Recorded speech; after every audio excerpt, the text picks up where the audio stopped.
మాడుగుల మండలం రాజయ్యపురం గ్రామ గిరిజనులు వినూత్నంగా నిరసన తెలిపారు. అర్ధనగ్నంగా ఆకులు చుట్టుకుని నెత్తిన అడ్డ ఆకులు టోపీలుగా పెట్టుకుని 78 ఏళ్లుగా తమకు స్వతంత్ర ఫలాలు అందలేదని వినూత్న రీతిలో నిరసన తెలిపారు.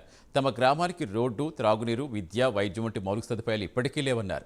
ఈ కార్యక్రమం ఉద్దేశించి ఆంధ్రప్రదేశ్ ఆదివాసీ గిరిజన సంఘం నాన్ షెడ్యూల్డ్ ఏరియా జిల్లా కార్యదర్శి ఇరటి నరసింహమూర్తి మాట్లాడుతూ నాన్ షెడ్యూల్డ్ గిరిజన గ్రామాలు 5వ షెడ్యూల్లో చేరిస్తే నాన్ షెడ్యూల్డ్ ఏరియా గిరిజనులకు స్వాతంత్రం వచ్చినట్టు అవుతుందన్నారు.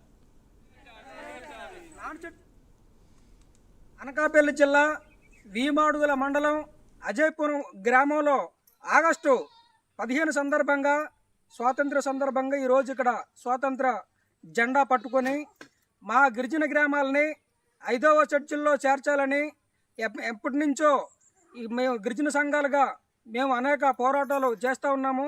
కానీ వచ్చిన ప్రభుత్వాలన్నీ కూడా చేరుస్తామని చెప్పి తీర్మానాలు చేసి వెళ్ళిపోవడమే తప్ప ఈ గిరిజన గ్రామాలన్నీ 5వ షెడ్యూల్లో ఇప్పటికీ కూడా చేర్చలేదు. స్వాతంత్రం వచ్చి 78వ ఈరోజు స్వాతంత్ర దినోత్సవాలు ప్రభుత్వాలు ఘనంగా నిర్వహించుకుంటున్నాయి. కానీ ఇంత ఘనంగా నిర్వహించినటువంటి ఈ ప్రభుత్వాలు ఈరోజు ఈ నాన్ షెడ్యూల్ గిరిజన గ్రామాలన్నీ కూడా 5వ షెడ్యూల్లో చేర్చాలని